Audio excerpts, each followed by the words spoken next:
ഭഗവാൻ ദേവഹൂതിയോട് തുടരുകയാണ്. അഗ്നി ജ്വലിക്കുമ്പോഴുണ്ടാകുന്ന പ്രകാശത്തിനാസ്പദമായുള്ള വിറക് തുടങ്ങിയ വസ്തുക്കളുടെ ആകൃതി, വലിപ്പം തുടങ്ങിയവയിലുള്ള വ്യത്യാസം ഹേതുവായി തീ ചെറുതായും വലുതായും വളഞ്ഞും പുളഞ്ഞും ചെരിഞ്ഞും മറ്റും കാണപ്പെടുന്നത് പോലെ പ്രകൃതിയുമായി ബന്ധപ്പെട്ട ശരീരഭേദങ്ങൾക്കനുസൃതമായി അതാത് ശരീരത്തിൽ വസിക്കുന്ന ആത്മാവ് വ്യത്യസ്തമായി കാണപ്പെടുന്നു എന്ന് മാത്രം. നേരത്തെ പറഞ്ഞത് തന്നെ തുടരുകയാണ്. ഒറ്റ കുലമേ ഉള്ളൂ എന്നുള്ളത് വീണ്ടും ആവർത്തിക്കുകയാണ്. അഗ്നി ജ്വലിക്കുമ്പോഴുണ്ടാകുന്ന പ്രകാശത്തിനാസ്പദമായിട്ടുള്ള വിറകാണ് അഗ്നിക്ക് ആസ്പദമായിട്ടുള്ളത്. വിറകില്ലെങ്കിൽ അഗ്നിയില്ല. അപ്പോൾ അഗ്നി നിലനിൽക്കുന്നത് വിറകിലാണ്. അപ്പോൾ വിറക്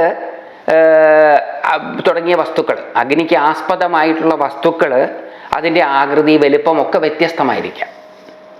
അതിൻ്റെ ആകൃതി വ്യത്യാസമനുസരിച്ച് അഗ്നിക്ക് വലിപ്പ ചെറുപ്പങ്ങൾ ഉണ്ടാകാം. അഗ്നിയുടെ ആകൃതിയിലും വ്യത്യാസമുണ്ടാകാം. പക്ഷെ അഗ്നി തന്നെയാണ്. ഏത് ആകൃതിയിൽ ജ്വലിച്ചാലും അഗ്നി തന്നെയാണ്. അഗ്നി ജ്വലിക്കുമ്പോഴുണ്ടാകുന്ന പ്രകാശത്തിനാസ്പദമായുള്ള വിറക് തുടങ്ങിയ വസ്തുക്കളുടെ ആകൃതി, വലിപ്പം തുടങ്ങിയവയിലുള്ള വ്യത്യാസം ഹേതുവായി, കാരണമായി തീ ചെറുതായും വലുതായും വളഞ്ഞും പുളഞ്ഞും ചെരിഞ്ഞും മറ്റും കാണപ്പെടുന്നത് പോലെ പ്രകൃതിയുമായി ബന്ധപ്പെട്ട ശരീരഭേദങ്ങൾക്കനുസൃതമായി അതാത് ശരീരത്തിൽ വസിക്കുന്ന ആത്മാവ് വ്യത്യസ്തമായി കാണപ്പെടുന്നു എന്ന് മാത്രം. പ്രകൃതിയുടെ വകഭേദങ്ങളാണ് ഈ കാണുന്നത് മുഴുവൻ. അതിലെല്ലാം ആ പ്രകൃതിയുടെ ചേരുവയുടെ അളവിൽ വ്യത്യാസമുണ്ടാകാം. ചേരുവയുടെ അളവിൽ വ്യത്യാസമുള്ളത് കൊണ്ട് തന്നെ അതിൽ വസിക്കുന്ന ആത്മാവിന് വ്യത്യാസമുണ്ട് എന്ന് നമുക്ക് തോന്നാം. പക്ഷെ അത് വസ്തുതാവിരുദ്ധമാണ്. അങ്ങനെ ഒരു വ്യത്യാസമില്ല. വ്യത്യസ്തങ്ങളായിട്ടുള്ളത് എല്ലാത്തിലും വസിക്കുന്നത് ഒരേ ഒരു ആത്മസ്വരൂപൻ മാത്രമാണ്. ഒരേ ഒരു ബോധം മാത്രമാണ്. ഭഗവാൻ കൃഷ്ണൻ അർജുനനോട് ഗീതയിൽ പറഞ്ഞു കൊടുക്കുന്നതും ഇതേ ആശയമാണ്. മത്ത പരതരം ന അന്യത് കിഞ്ചിതസ്തി ധനഞ്ജയ മയി സർവമിദം പ്രോതം സൂത്രേ മണിഗണാതിവ. എന്നിൽ നിന്ന് അന്യമായിട്ട് ഈ പ്രപഞ്ചത്തിൽ യാതൊന്നും തന്നെയില്ല. നമ്മളിതൊക്കെ വെറുതെ വായിക്കൽ മാത്രമേ ഉള്ളൂ. ഇതൊന്നും നമ്മളുടെ ജീവിതത്തിലേക്ക് നമ്മൾ ആവാഹിച്ചു കൊണ്ടുവരാൻ ശ്രമിക്കാറില്ല. ഇതിൻ്റെ അർത്ഥവ്യത്യാസങ്ങളെക്കുറിച്ച് വാദവിവാദങ്ങൾ നടത്താൻ താല്പര്യമുള്ള നമുക്ക് ആ താല്പര്യത്തിന് പകരം ഇതിൻ്റെ ആശയങ്ങളെ സ്വജീവിതത്തിൽ സ്വാംശീകരിച്ചു കൊണ്ടുവരുന്നതിലായിരുന്നുവെങ്കിൽ, ഇത് വായിക്കുകയും കേൾക്കുകയും ചെയ്യുന്നവർ മാത്രം മാറിയിരുന്നുവെങ്കിൽ ഈ ലോകം ഇപ്പോഴുള്ളതിലും കുറച്ചും കൂടി നല്ല ഒരിടം ആകുമായിരുന്നില്ലേ? ഇതൊക്കെ ഇത് വായിക്കുമ്പോൾ ചിന്തിക്കേണ്ടതാണ്. ഇതിൻ്റെ പേരിൽ ഇതാർക്ക് വായിക്കാം? ഇതിൻ്റെ സംസ്കൃതം ആർക്ക് വായിക്കാം? സംസ്കൃതം മാത്രമേ വായിക്കാൻ പാടുള്ളൂ? ഇതിനെപ്പറ്റിയൊക്കെ എന്തൊരു അഭിപ്രായ വ്യത്യാസങ്ങളുമാണ്. ഇതിലെ ആശയങ്ങളെ സ്വാംശീകരിക്കുന്ന കാര്യത്തിൽ ആ വ്യഗ്രത ഇത് വായിക്കുന്നവരും ഇത് കേൾക്കുന്നവരും കാണിക്കുകയാണ് എങ്കിൽ ഈ ലോകം നല്ലൊരിടമായി മാറുകയില്ലായിരുന്നു. ഒരു ഗ്രാമത്തിലെ ക്ഷേത്രത്തിൽ ഭാഗവതാദി പാരായണങ്ങൾ നടക്കുമ്പോൾ ആ ഗ്രാമത്തിൽ വസിക്കുന്ന ഈശ്വര വിശ്വാസികളിൽ ബഹുഭൂരിപക്ഷവും അവിടെ എത്തിച്ചേരാറ് പതിവുണ്ട്. എല്ലാ ഗ്രാമങ്ങളിലും ഈ പാരായണങ്ങൾ നടക്കാറുണ്ട്. അവിടെ എത്തിച്ചേരുന്നവരിൽ മാത്രം ഈ മാറ്റമുണ്ടായാൽ പോരെ ഈ നാട് നന്നാവാൻ? ഇതൊരു സാമൂഹ്യ സേവനമാണ് എന്ന് പറഞ്ഞത് വെറുതെ അല്ല. ആധ്യാത്മിക സപര്യ എന്ന് പറയുന്നത് ഒരു സാമൂഹിക സേവനമാണ്. ഈ ആശയങ്ങൾ മനുഷ്യരുടെ മനസ്സിലേക്ക് അവർക്ക് ആവാഹിച്ചെടുക്കാൻ സാധിക്കുകയാണ് എങ്കിൽ, അതനുസരിച്ച് അവർക്ക് ജീവിക്കാൻ കഴിയുകയാണ് എങ്കിൽ എത്ര നന്നായിരുന്നു. അതല്ലേ ശരിക്കുമുള്ള ഈശ്വര സേവ. ഈശ്വരനെ മനസ്സിലാക്കി ആരാധിക്കുമ്പോഴല്ലേ ഈശ്വരൻ സന്തോഷിക്കുക. എല്ലായിടത്തുമുണ്ട് ഈശ്വരൻ. ഈശ്വരൻ ഇല്ലാത്തിടമില്ല. എല്ലാത്തിലുമുണ്ട് ഈശ്വരൻ.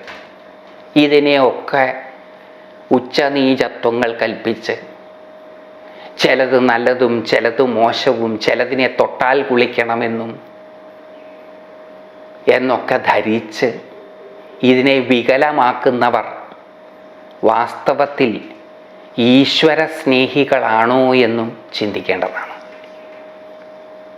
എല്ലാവരിലും ഈ ചൈതന്യമുണ്ട്. പറഞ്ഞാൽ പോരാ, കേട്ടാൽ പോരാ, ഇത് ജീവിതത്തിൽ പ്രാവർത്തികമാക്കണം. നമ്മൾ ധ്യാനിക്കാനിരിക്കുന്ന സമയത്ത് അല്ലാത്ത സമയത്തും നമ്മുടെ മനസ്സിലേക്ക് കടന്നു വരുന്ന സകല രൂപങ്ങളും ഈശ്വരൻ്റെ വ്യത്യസ്ത രൂപങ്ങളാണ് എന്ന് തിരിച്ചറിഞ്ഞ് നമ്മൾ ശ്രദ്ധിക്കുക. നമ്മുടെ മനസ്സ് കണ്ണടച്ചിരിക്കുന്ന സമയത്ത് നമ്മുടെ മനസ്സിലേക്ക് പലരുടെയും രൂപങ്ങളും നാമങ്ങളും നമ്മൾ പോലും വിചാരിക്കാതെ ഓടിയെത്തും. നമ്മുടെ മനസ്സിലേക്ക് ഓടിയെത്തുന്ന നമ്മുടെ ബന്ധുമിത്രാദികളെയും ശത്രുക്കളുടെയും എല്ലാം നാമങ്ങളും രൂപങ്ങളും ഈശ്വരൻ്റെ തന്നെ വ്യത്യസ്ത രൂപങ്ങളും നാമങ്ങളുമാണ് എന്ന് തിരിച്ചറിഞ്ഞുകൊണ്ട് ഇരിക്കുക. അതും ഒരു ധ്യാനമാണ്. ഈ ആശയത്തെ നമുക്ക് ധ്യാനിക്കാം. ധ്യാനിക്കുന്നത് എന്തിനാ? ധ്യാനിക്കുന്നത് അതുമായിട്ട് ഒന്ന് ഇട ചേരാനാണ്. അതുമായിട്ടൊന്ന് താദാത്മ്യം പ്രാപിക്കുകയാണ്. ഒരു ആശയത്തെ ധ്യാനിക്കുമ്പോഴാണ്, ധ്യാന വിഷയമാക്കുമ്പോഴാണ് ആ ആശയവുമായിട്ട് നമുക്കൊരു താദാത്മ്യം ഉണ്ടാവുക. ഫെമീലിയറൈസേഷൻ, അതുമായിട്ട് ഫെമീലിയർ ആവും നമ്മൾ.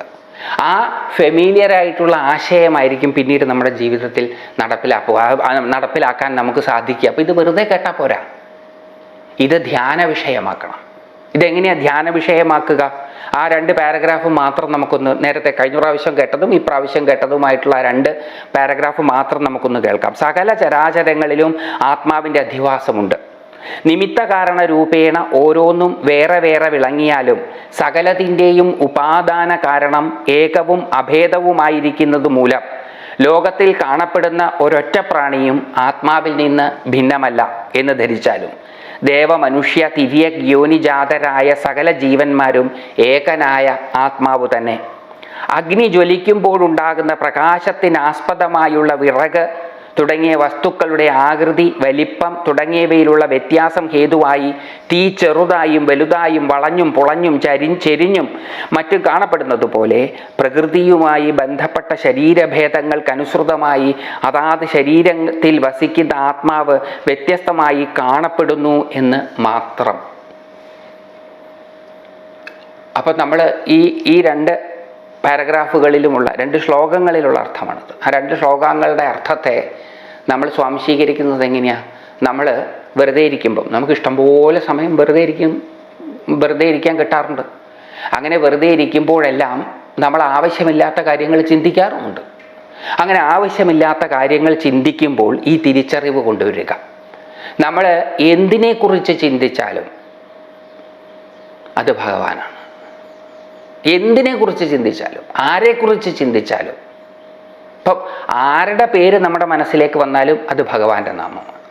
ആരുടെ രൂപം നമ്മുടെ മനസ്സിലേക്ക് ഓടിയെത്തിയാലും അത് ഭഗവാന്റെ രൂപമാണ്. ആ ബോധത്തോടു കൂടി നമ്മൾ കുറച്ചു നേരം ദിവസവും ധ്യാനിക്കുക. നമ്മുടെ കാഴ്ചപ്പാടിനെ മാറ്റും. ചെയ്തു നോക്കാവുന്നതാണ്. അപ്പം ഇത് വളരെ പ്രധാനപ്പെട്ട ഒരാശയമാണ്. ഇതൊക്കെയാണ് ഭാഗവത്. ഇതൊക്കെ ചെയ്യുമ്പോഴാണ് നമ്മൾ ഈശ്വരനുമായിട്ട് അടുക്കുക. ഈശ്വരനുമായിട്ട് അടുക്കുമ്പോഴാണ് നമുക്ക് പലതരത്തിലുള്ള സിദ്ധികളും കഴിവുകളും ഉണ്ടാവുക, ഈശ്വരനിൽ നിന്ന് അകലുമ്പോഴല്ല. അതുകൊണ്ട് ഇത് നമുക്ക് ചെയ്തു നോക്കാവുന്നതാണ്. ആരുടെ രൂപം വന്നാലും ശരി, ആരുടെ പേര് വന്നാലും ശരി, അത് ഈശ്വരൻ്റെ രൂപവും ഈശ്വരൻ്റെ പേരുമാണ്. മത്ത പരതരം നാന്യത് കിഞ്ചിതസ്തി ധനഞ്ജയ മയി സർവമിതം പ്രോതം സൂത്രേ മണിഗണാധിപ. എന്നിൽ നിന്ന് അന്യമായിട്ടൊന്നുമില്ല, ഞാൻ എല്ലാത്തിലും ഓതപ്രോതമായിരിക്കുന്നു. അത് കഴിഞ്ഞ് നമ്മൾ ഉടനെ മറ്റൊരു ശ്ലോകം കൂടി ഗീതയിലെ കേൾക്കുക. അനന്യാശ്ചിന്തയന്തോ മാം യേ ജനാഃ പര്യുപാസതേ തേഷാം നിത്യാഭിയുക്താനാം യോഗക്ഷേമം വഹാമ്യഹം. ഏതൊരാളാണോ വേറൊന്നിനെക്കുറിച്ചും ചിന്തിക്കാതെ എന്നെക്കുറിച്ച് മാത്രം ചിന്തിച്ചുകൊണ്ടിരിക്കുന്നത്, ആ ആളുടെ യോഗക്ഷേമങ്ങൾ ഞാൻ വഹിക്കും. യോഗം കിട്ടാത്തതിനെ കിട്ടിപ്പിക്കുന്നത്, പ്രാപ്യമല്ലാത്തതിനെ പ്രാപിക്കുന്നത് യോഗം, കിട്ടിയതിനെ സംരക്ഷിക്കുന്നത് ക്ഷേമം. ഇപ്പം കിട്ടാത്തത് കിട്ടിക്കുന്നത് യോഗം, കിട്ടിയതിൻ്റെ സംരക്ഷണം ക്ഷേമം. ഇത് രണ്ടുമാണല്ലോ നമ്മുടെ ജീവിതത്തിൽ വളരെ പ്രധാനപ്പെട്ടത്. ഇതിന് രണ്ടിനും വേണ്ടിയിട്ടാണല്ലോ നമ്മൾ ഈ പെടാപ്പാടുകൾ മുഴുവൻ പെടുന്നത്. ഭഗവാൻ പറയുകയാണ്, വേറൊന്നിനെക്കുറിച്ചും ചിന്തിക്കാതെ എന്നെക്കുറിച്ച് മാത്രം നിങ്ങൾ ചിന്തിച്ചു കൊണ്ടിരിക്കുകയാണെങ്കിൽ നിങ്ങളുടെ യോഗക്ഷേമങ്ങൾ ഞാൻ നോക്കിക്കൊള്ളാം. കുറച്ചു മുമ്പ് ഭഗവാൻ പറയുകയും ചെയ്തു, ഞാനല്ലാതെ വേറെ ഒന്നും ഇവിടെ ഇല്ല എന്ന്. അപ്പോൾ എന്തിനെക്കുറിച്ച് നമ്മൾ ചിന്തിച്ചാലും, ആരെക്കുറിച്ച് നമ്മൾ ചിന്തിച്ചാലും, എന്ത് ചിന്തിച്ചാലും അത് ഈശ്വരനെ കുറിച്ചാണ്. ആ ബോധത്തോടുകൂടി നമ്മളുടെ ചിന്തകളെ നമ്മൾ വീക്ഷിക്കുക. നമ്മളിൽ മാറ്റമുണ്ടാകും. നമ്മളിൽ മാറ്റമുണ്ടാവുക മാത്രമല്ല ചെയ്യുന്നത്, ഭഗവാന്റെ വാക്ക് പാലിക്കുകയും ചെയ്യും. നമ്മുടെ യോഗക്ഷേമങ്ങൾ ഭഗവാൻ നോക്കിക്കൊള്ളും. ഇതെല്ലാം ഭഗവാന്റെ തന്നെ വൈവിധ്യങ്ങളാണ് എന്ന് തിരിച്ചറിയാൻ ശ്രമിച്ചുകൊണ്ട് ജീവിച്ചാൽ നമ്മുടെ കാര്യങ്ങളെല്ലാം ഭഗവാൻ നോക്കിക്കൊള്ളും. ഭഗവാൻ തുടരുകയാണ്, ആയതിനാൽ അതുകൊണ്ട് ഭക്തി, ജ്ഞാനം, വൈരാഗ്യം എന്നിവ മതിയാം വണ്ണം ആർജിച്ച ഉത്തമ ഭക്തൻ ശരീരങ്ങളുടെ ഉത്പത്തിക്ക് കാരണമായിട്ടുള്ളതും ജീവാത്മാവിനെ സമ്മോഹിപ്പിച്ചുകൊണ്ടിരിക്കുന്നതും അനന്യവും അനിർവചനീയവുമായ മഹാത്മ്യത്തോടു കൂടിയ ഭഗവൻ മായയെ അവിടുത്തെ അനുഗ്രഹം കൊണ്ട് തന്നെ അതിക്രമിച്ച് ബ്രഹ്മസ്വരൂപനായി ഭവിക്കുന്നു. സംസാര സംബന്ധമായ സുഖദുഃഖങ്ങൾ പിന്നീട് അവനെ ബാധിക്കുന്നതല്ല. ആയതിനാൽ അതുകൊണ്ട്, ഇതൊക്കെ പറഞ്ഞു കഴിഞ്ഞു. അതുകൊണ്ട് ഭക്തി, ജ്ഞാനം, വൈരാഗ്യം. ഭക്തി ഹൃദയാർദ്രതയാണ് ഭക്തി. പരമമായതിനോടുള്ള സ്നേഹം, പ്രേമം, അതാണ് ഭക്തി. ഇപ്പം സ്നേഹവും പ്രേമവും ഉണ്ടാകുമ്പോൾ ഹൃദയത്തിന് ഒരു ആർദ്രതയുണ്ടാകും. ഈശ്വരനോടാണ് ഇവിടെ നമുക്ക് സ്നേഹവും ഭക്തിയും ഉണ്ടാകേണ്ടത്. ഈശ്വരൻ എന്ന് പറയുന്നത് ഈ കാണുന്നതെല്ലാം ഈശ്വരനാണ്. അപ്പം നമുക്ക് ഈ ചുറ്റുപാടുകളിലും നമ്മുടെ ഇന്ദ്രിയങ്ങൾ അറിയുന്നതെല്ലാം, അതാണ് നമ്മുടെ ലോകം. ഈ ലോകം മുഴുവനും ഈശ്വരനാണ് എന്ന് നമുക്ക് തിരിച്ചറിയാൻ സാധിച്ചാൽ നമ്മുടെ ചുറ്റുപാടുകളിലുള്ള എല്ലാത്തിനോടും എല്ലാവരോടും നമുക്ക് സ്നേഹം ഉണ്ടാകും. അപ്പം നമ്മുടെ ഹൃദയം ആർദ്രമാകും. ഹൃദയാർദ്രതയോടുകൂടി അവയർനെസ്സും വേണം. അവയർനെസ്, ജ്ഞാനം. അപ്പം ഭക്തി, ജ്ഞാനം, വൈരാഗ്യം. വൈരാഗ്യം ചെറുതായതിനോടുള്ള ആസക്തി ഇല്ലാതാവുക, പലതുകളോടുള്ള ആസക്തി ഇല്ലാതാവുക, ഏകമായതിനോട് മാത്രം ആസക്തി ഉണ്ടാവുക. അതാണ് വൈരാഗ്യം. വൈരാഗ്യം എന്ന് പറയണത് വിഗതമായ രാഗമെന്നും വിശേഷേണയുള്ള രാഗമെന്നും അർത്ഥം പറയാം. വിഗതമായ രാഗമില്ല, ആസക്തിയില്ല. എന്തിനോട്? അല്പമായതിനോട്. വിശേഷമായ രാഗം, വിശേഷ പ്രതിപത്തി ഉണ്ട് താനും. ആരോട്? ഏകമായ ഭഗവാനോട്. പലതിനോട് ആസക്തിയില്ല, ഏകമായതിനോട് ആസക്തി. അതാണ് വൈരാഗ്യം. അപ്പം ഭക്തി, ജ്ഞാനം, വൈരാഗ്യം എന്നിവ മതിയാവണ്ണം ആർജിച്ച ഉത്തമ ഭക്തൻ. ഇവിടെ ചെറിയ രീതിയിൽ പ്രയത്നം അനിവാര്യമാണ്. ഇത് മതിയാവണ്ണം ആർജിക്കണം, വേണ്ടതുപോലെ ആർജിക്കണം, വേണ്ടത്ര ആർജിക്കണം. ചെറുതായിട്ടൊന്നും ഭക്തിയും, ചെറിയ ഭക്തി, ചെറിയ ആർദ്രത അതുപോലെ അത് ഡെവലപ്പ് ചെയ്യണം. ഭക്തി ആയാലും അവയർനെസ് ആയാലും വിരക്തി ആയാലും അത് ഡെവലപ്പ് ചെയ്യണം. ഭക്തി എങ്ങനെയാ ഡെവലപ്പ് ചെയ്യുക? ഭക്തി പരമമായതിൻ്റെ മാഹാത്മ്യമൊക്കെ മനസ്സിലായി കഴിഞ്ഞാൽ നമുക്ക് അതിനോട് ഒരു ആകർഷണം താനേ ഉണ്ടാകും. ആ ആകർഷണം നമുക്ക് എന്തിനോടാണ് ഉണ്ടാകുന്നത്? അതിനോട് നമുക്ക് സ്നേഹമുണ്ടാകും, അതിനോട് നമുക്ക് പ്രേമവും ഉണ്ടാകും. ഭഗവാനെ പറ്റി നമുക്ക് വെളിപ്പെടുത്തി തന്നിട്ടുള്ള മഹാത്മാക്കൾ ഭഗവത് സ്വരൂപത്തെ പറ്റി എന്താ പറഞ്ഞിട്ടുള്ളത് എന്ന് നമ്മൾ മനസ്സിലാക്കുമ്പോൾ ഈ കാണുന്ന, കേൾക്കുന്ന, മണക്കുന്ന, രുചിക്കുന്ന, സ്പർശിക്കുന്ന ലോകം മുഴുവനും ഭഗവാന്റെ തന്നെ സ്വരൂപമാണ് എന്ന് നമ്മൾ തിരിച്ചറിയുമ്പോൾ നമുക്ക് നമ്മുടെ ചുറ്റുപാടുകളിലുള്ള എല്ലാത്തിനോടും എല്ലാവരോടും സ്നേഹമുണ്ടാകും. അവയർനെസ്, ശ്രദ്ധയുണ്ടാകും. വിരക്തി, അത് ഈ പലത് എന്ന് പറയുന്നത്, അതിൽ നിന്ന് കിട്ടുന്ന സുഖദുഃഖങ്ങൾ എന്ന് പറയുന്നത് ശാശ്വതമായതല്ല. ഇതിൽ നിന്ന് കിട്ടുന്ന സുഖവും ഇതിൽ നിന്ന് കിട്ടുന്ന ദുഃഖവും വാസ്തവത്തിൽ ദുഃഖത്തിലേക്കാണ് നയിക്കുന്നത് എന്ന് തിരിച്ചറിയുമ്പോൾ ചെറുതുകളോടുള്ള, പലതുകളോടുള്ള, അനേകങ്ങളോടുള്ള താല്പര്യമില്ലാതെയാകും. ക്രമേണ ഏകമായതിനോടാകട്ടെ താല്പര്യമുണ്ടാവുകയും ചെയ്യും.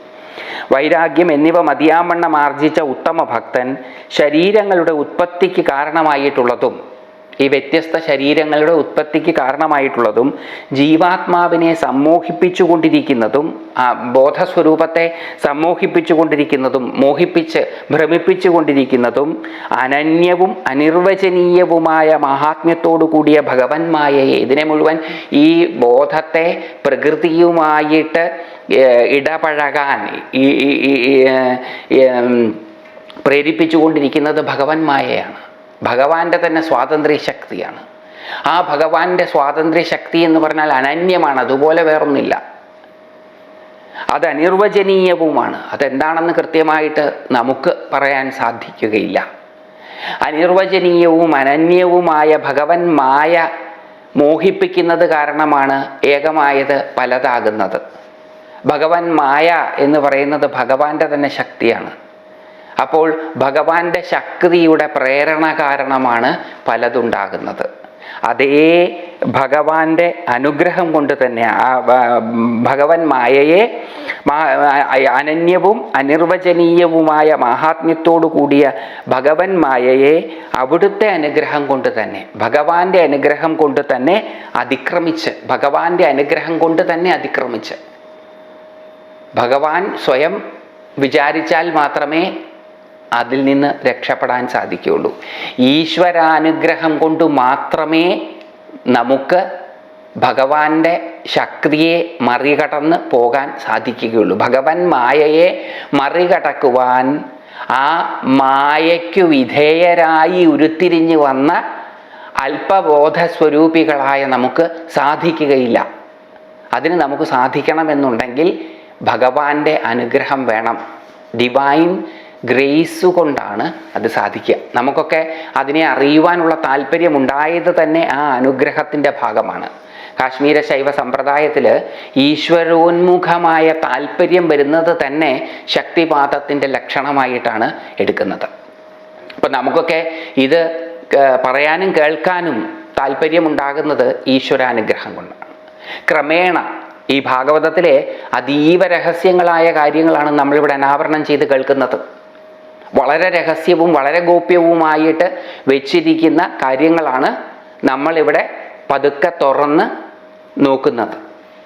ഇത് നമ്മളെ ക്രമേണ സ്വാധീനിക്കുകയും നമ്മുടെ പ്രവൃത്തി മണ്ഡലത്തിൽ പ്രതിഫലിക്കുകയും ചെയ്യുമ്പോൾ ക്രമേണ ഈശ്വരാനുഗ്രഹത്തിൻ്റെ ഊക്കുകൊണ്ട് നമുക്കും ഈ ഭഗവൻ മായയെ താണ്ടി ഏകസ്വരൂപനായ ഭഗവാനിലേക്ക് എത്തിച്ചേരാൻ സാധിക്കും. അപ്പോൾ ഭഗവൻ മായയെ അവിടുത്തെ അനുഗ്രഹം കൊണ്ട് തന്നെ അതിക്രമിച്ച്, അപ്പം ഈ പെടുത്തുന്നതും ഭഗവാനാണ്, രക്ഷപ്പെടുത്തുന്നതും ഭഗവാനാണ്. രണ്ടും ഭഗവാനാണ്. ഭഗവാൻ ആരെയും ഈ പെടുത്തുന്നത് വേറെ ആരെയുമല്ല, തന്നെ തന്നെ. ഇപ്പം നമ്മൾ വെറുതെ ഇരിക്കുന്ന സമയത്ത് പലതരത്തിലുള്ള ചിന്തകളുടെ ചിറകിലേറി നമ്മൾ പറക്കാറുണ്ട്. ആ ചിന്തകളൊക്കെ എവിടുന്നാണ് വരുന്നത്? ആ ചിന്തകളൊക്കെ നമ്മുടെ ബോധമണ്ഡലത്തിൽ നിന്ന് തന്നെയാണ് വരുന്നത്. നമ്മുടെ ബോധമണ്ഡലത്തിൽ നിന്ന് ഉരുത്തിരിഞ്ഞു വരുന്ന ചിന്തകളുടെ ചിറകുകളിലേറി നാം സഞ്ചരിച്ച് പല വഴിക്ക് പോകുന്നു. പെട്ടെന്ന് നമുക്കൊരു തിരിച്ചറിവുണ്ടാകുന്നു, നമ്മൾ തിരിച്ചു വരുന്നു. ഈ തിരിച്ചറിവുണ്ടാകുന്നതും ഈശ്വരാനുഗ്രഹം. ഇതൊക്കെ നമ്മളിൽ നിന്ന് തന്നെയാണ് ഇതെല്ലാം സംഭവിക്കുന്നത്, പുറത്തുനിന്നൊന്നുമല്ല. അതേപോലെ ഭഗവാൻ തന്നെയാണ് ഇതെല്ലാമായി തീരുന്നത്. ഭഗവാൻ തന്നെയാണ് ഭഗവാനായി തിരിച്ചും എത്തുന്നത്. അപ്പം ഇതെല്ലാം ഭഗവാന്റെ ഒരു കളി മാത്രമാണ്. അത് അനിർവചനീയവുമായ മാഹാത്മ്യത്തോടു കൂടിയ ഭഗവൻ മായയെ അവിടുത്തെ അനുഗ്രഹം കൊണ്ട് തന്നെ അതിക്രമിച്ച് ബ്രഹ്മസ്വരൂപനായി ഭവിക്കുന്നു. ബ്രഹ്മസ്വരൂപനായി ഭവിക്കുക എന്ന് പറഞ്ഞാൽ ഭഗവാനായി തീരുന്നു. സംസാര സംബന്ധമായ സുഖദുഃഖങ്ങൾ പിന്നീട് അവരെ ബാധിക്കുന്നതല്ല എന്ന് പറഞ്ഞാൽ ഈ ബ്രഹ്മാനന്ദം അനുഭവിച്ചു കഴിഞ്ഞാൽ പിന്നെ സുഖദുഃഖങ്ങൾ ഉണ്ടാവില്ല എന്നാണോ? അങ്ങനെയല്ല, സുഖദുഃഖങ്ങൾ ഉണ്ടാവും, പക്ഷെ അത് ബാധിക്കുകയില്ല. ഈ ബാധിക്കുന്നത് എങ്ങനെയാണ്? ഞാൻ എൻ്റേത്, എനിക്കുള്ളത് എന്ന അല്പമാത്ര ബോധസ്വരൂപരായിരിക്കുമ്പോഴാണ് സുഖദുഃഖങ്ങൾ ബാധിക്കുന്നത്. വിശാലമായ ബോധസ്വരൂപമാണ് നാം എന്ന തിരിച്ചറിവുണ്ടായിക്കഴിഞ്ഞാൽ പിന്നെ ആകാശത്തെ മേഘങ്ങൾ ബാധിക്കാത്തതുപോലെ സുഖദുഃഖങ്ങൾ നമ്മളെ ബാധിക്കുകയില്ല. സുഖദുഃഖങ്ങൾ ഉണ്ടാകും, അപ്പോഴും പഴയ പോലെ തന്നെ ഉണ്ടാകും, പക്ഷെ അത് നമ്മളെ ബാധിക്കുകയില്ല. കാരണം നമ്മൾ അതുമായിട്ട് ഐഡൻറ്റിഫൈ ചെയ്യുന്നില്ല. അതെൻ്റെ സുഖമാണ്, എൻ്റെ ദുഃഖമാണ്, എനിക്കുള്ളതാണ് എന്ന് നമ്മൾ കരുതുന്നില്ല. നമ്മൾ ആകാശസ്വരൂപികളായിത്തീരുന്നു. അപ്പോൾ മേഘങ്ങളെ നമ്മൾ ക്ലെയിം ചെയ്യുന്നില്ല, മേഘങ്ങൾ വന്നു പോകും. അപ്പം അതുകൊണ്ട് ആ ബ്രഹ്മസ്വരൂപരായി ഭവിച്ചു കഴിഞ്ഞാൽ സംസാര സംബന്ധമായ സുഖദുഃഖങ്ങൾ ബാധിക്കുന്നതല്ല. ഇവിടെ 28-ാമത്തെ അധ്യായം അവസാനിക്കുകയാണ്. ഇതി ശ്രീമദ് ഭാഗവതേ മഹാപുരാണേ തൃതീയ സ്കന്ധേ 8-വിംശോऽധ്യായഃ.